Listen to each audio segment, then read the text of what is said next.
Welcome to WBC Faster Together, the LinkedIn Live series of Women Business Collaborative.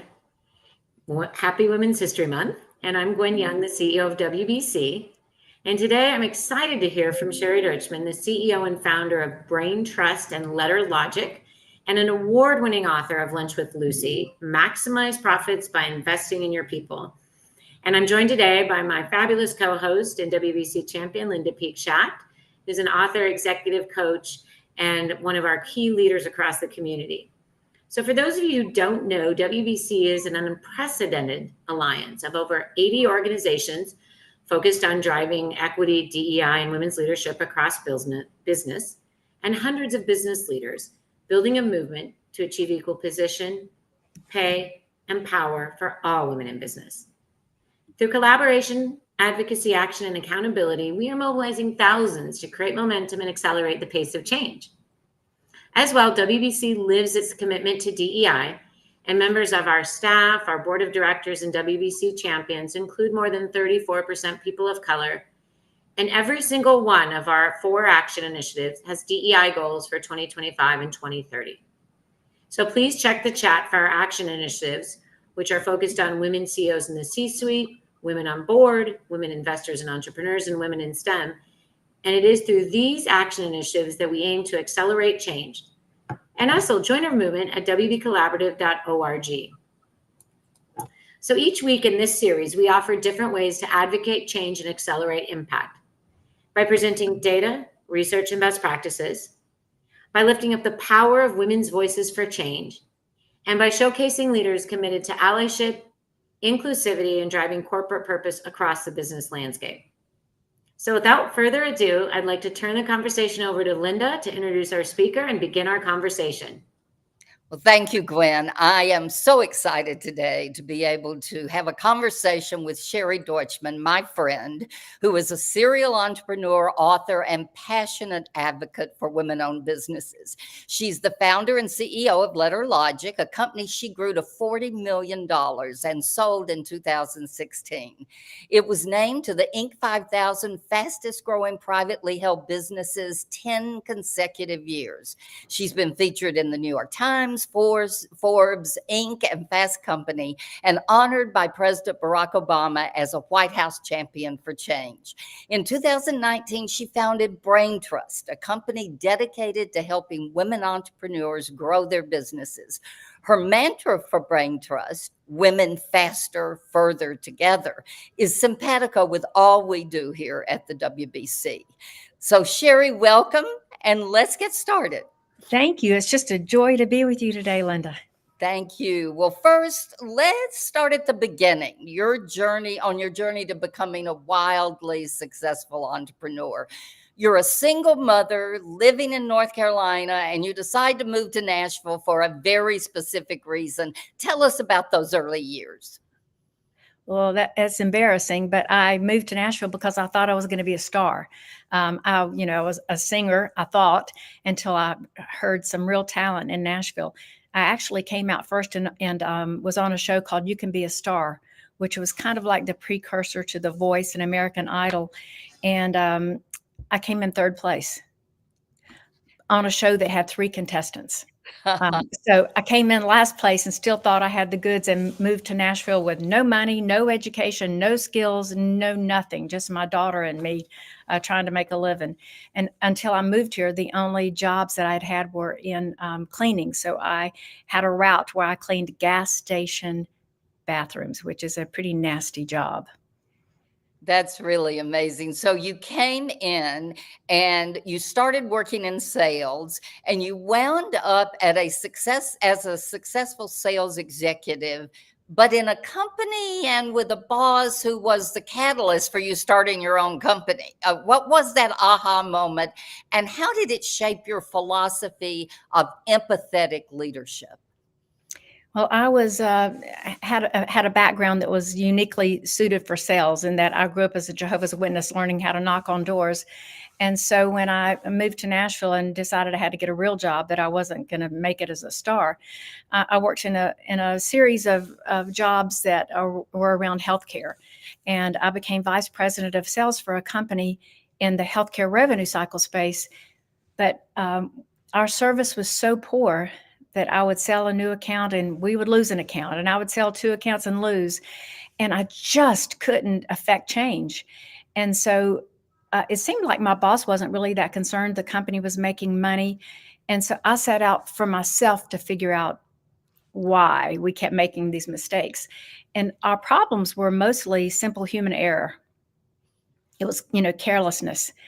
And it occurred to me that the reason my coworkers didn't care is because nobody cared about them. And I had read the book Nuts from Herb Kelleher, the guy who started Southwest Airlines, with his belief that if he just took great care of the flight attendants and the pilots and the baggage handlers, that they would be happy at work, and then the passengers would be happy at work, happy, being on a Southwest plane. And that worked out for him. And so I literally ran to my boss and said, "Oh my gosh, I've got this thing figured out. If we can just take better care of our employees, it will be better morale and our results will be better." And Linda, he literally reached across the table and patted my hand and said, "Sherry, you don't know anything about business. Why don't you just go sell something?" Just so condescendingly. And I was crushed, angry, hurt. But I took his advice and I quit working for him that day. And I went and sold something that day, but it was for my company. I started a company in my basement competing with him. And I just, I thought about how little attention he gave me and how little he cared for me when I was the rainmaker. I was the one bringing in all the revenue, and how much less cared for did my coworkers who were, running machines, how much less cared for were they? And what would happen if suddenly they knew that they mattered, that they had a voice, that they were well paid? And so I created a company culture around that. Yeah, you give thanks to all the employees of LetterLogic in your book. You list every one of them, and they clearly responded to your philosophy and, in fact, adapted it themselves of empathetic leadership. They basically were a family, and in part because of Lunch with Lucy, the title of your book. So what was Lunch with Lucy? Lunch with Lucy was a practice where every Wednesday I wasn't Sherry, the CEO. On Wednesdays, I just became Lucy, a coworker. And I liked alliteration, so LetterLogic, Lunch, Lucy, all went together. And on Wednesdays, any of the employees could ask me out, and they would choose who would go with us to lunch, and they would choose the restaurant. And we would go to lunch and talk about them. And so that I could see the world from their lens, which is what empathy is all about, really, putting yourself in their shoes. I'd already taken care of the basics. I started this company out with the belief that if I put them first, that would take care of everything. In fact, I met with prospective clients who were big healthcare systems, and I looked them right in the eye and said, "I don't believe the customer comes first. My employees come first. And let me tell you how I'm going to do that." And so then I would share with him how we paid a real fair living wage, how we paid 100% of the medical, dental, disability, and life insurance, how we let them bring their kids and their pets to work, how we helped them all buy their first home with a gift toward the down payment or closing costs, and how every month I took 10% of the profit, no matter what it was, and split it evenly so that our CFO got exactly the same dollar amount our janitor got. And that made them care about each other. And so they worked to help each other succeed in their jobs, which was what made our company so profitable. But that Lunch with Lucy practice of having lunch with these people was the most important time I spent with my employees. Well, I love the example you give of where you would sit when you took them to lunch and why you did that. Can you talk a little bit about that? Yeah. I sat with my back to the door. Now, generally, I'm more comfortable facing the door. But I realized that when I did that, we were interrupted by people in the community who saw me and wanted to speak.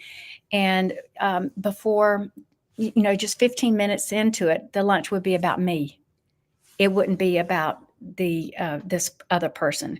And so I chose the least prominent seat at the table, so that they were the focal point and we could talk about them.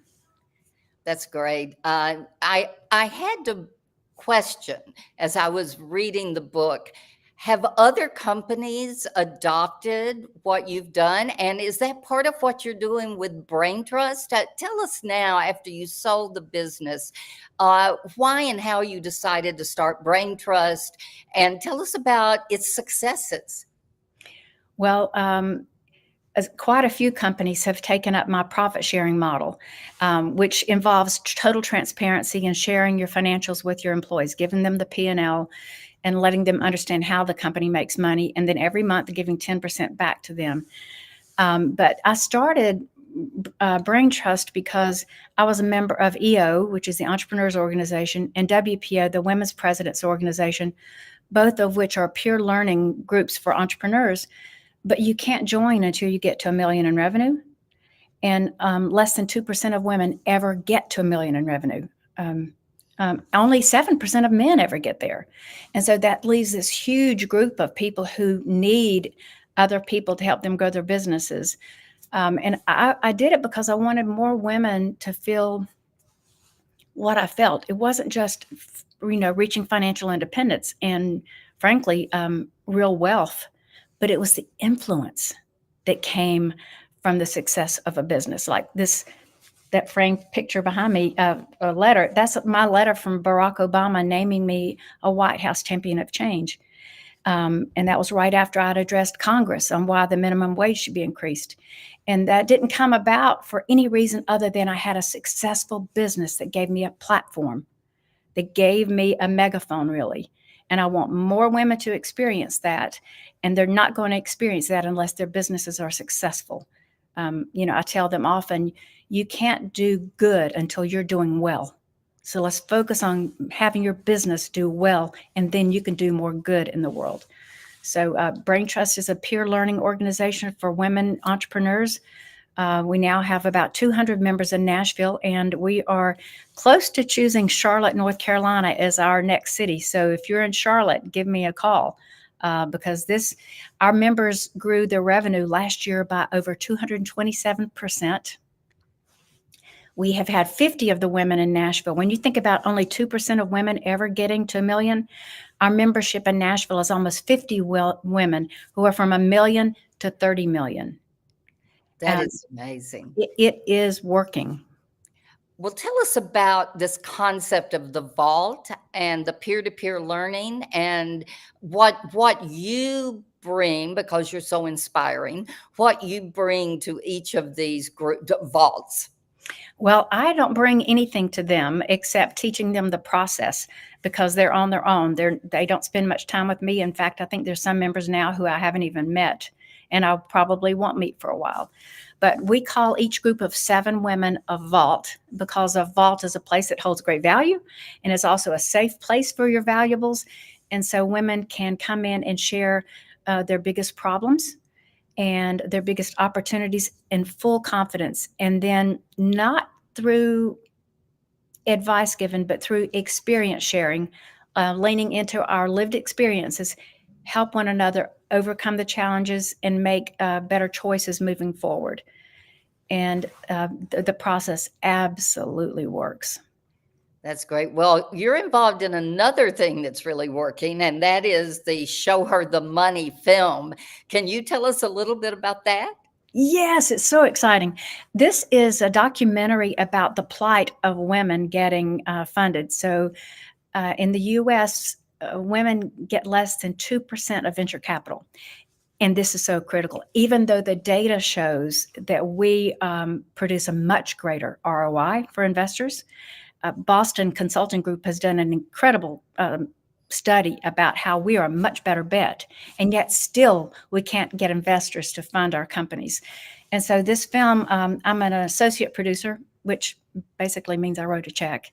But it follows the path of 5 different entrepreneurs and how they got funded and the struggles they're still experiencing, just to wake everybody's eyes up to the fact that women are good bets, and women should be investing in women. and making you realize you don't have to be an accredited investor to be able to help some of these women. Angel funding is great. The friends and family round, there's a great way for you to get involved so you can make money as you're helping these women grow their businesses. Is there an example in the film or an example from BrainTrust that you can share with us about a successful women-owned business? There are dozens. One that I can think of right now, which is not one of those that's seeking investment, is a woman who came to us just 2 years ago. She has three children, supporting them on $20 an hour. And I encouraged her to quit her job and start her own business. And so now she's doing over $30,000 a month. And that's just less than 2 years ago. So it's just really making women see what attributes and skills they have and making them believe more in themselves. That's great. Well, let's talk a little bit about one of the things that you mentioned in the book. You mentioned that you were raised in a Jehovah's Witness household and learned rejection early. How do you advise people to deal with rejection? Oh, goodness. It's just every no is one step closer to the yes that you need. And I believe also that I've many times I've been rejected, and now I can look back and say, oh my gosh, I'm so glad that didn't work out. I'm so glad they said no. And, even when it comes to investors, I said no to early investors who would not have allowed me to create the culture that I did, which is what leads me to be sitting here in front of you. So that those no's enabled me to say yes to just the perfect investor. Well, that's great. One of the things that you did early on as well was to identify what wasn't working. And as you say, you spent 2 or 3 days trying to figure out what you could do to address a problem that you saw in the industry. Can you talk about that process? Because I found it fascinating that that's the way you decided to start your business. Yeah, well, I actually took my business plan to a group of men here in town who looked at it and said, there's nothing here. The only thing you've got is you and the fact that you know the industry. So you've got to come up with something that will get you some attention. And so I literally did not sleep for 3 days thinking about what problem could I solve in the hospitals. And it was a simple problem. Hospitals have a ton of return mail. So for every 1,000 bills they send out to patients, 100 of them come back as undeliverable. And then they turn it over to collection agency, and that hurts everybody all the way around. So I just processed the addresses of our hospital clients before I printed and mailed the bill so that I could find a good address.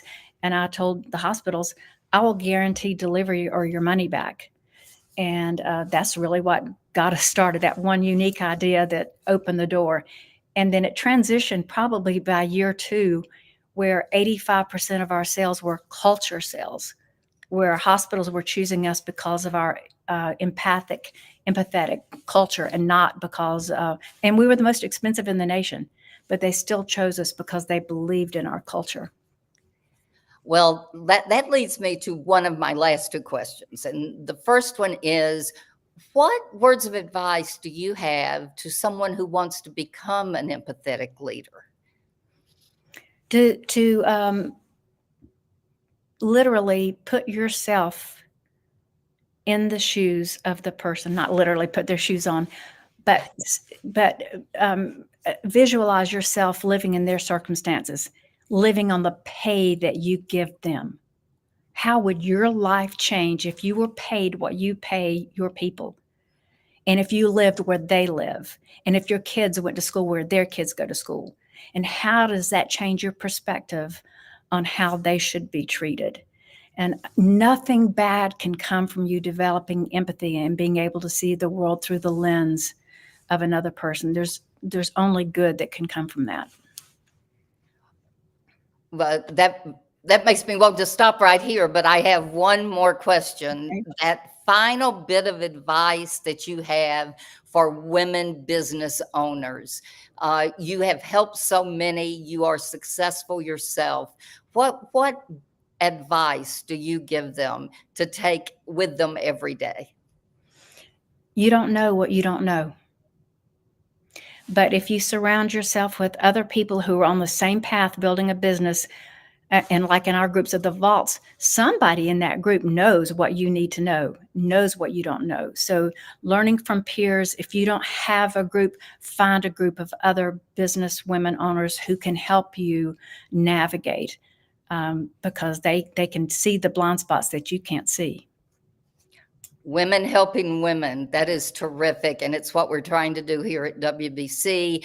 Thank you so much, Sherry Deutschmann, author of Lunch with Lucy. I encourage everyone, whether you're a business owner or not, to get the book because it will inspire you on a different way, not only to run your business, but to live your life. Thank you, Sherry, for being with us. Thank you, Linda. That's all we have time for today. And we invite you to go to wbcollaborative.org to learn more about WBC's initiatives to increase women in the C-suite and the boardroom, to address underrepresentation of women in STEM and the available capital for women, and to advance a pipeline of women leaders to bring gender and pay equity and diversity, equity, and inclusion to the business landscape. And join us next week and keep up to date with us and our movement for gender equity in business and the latest issues by following us on social media at WB Collaborative on Instagram, Twitter, and LinkedIn.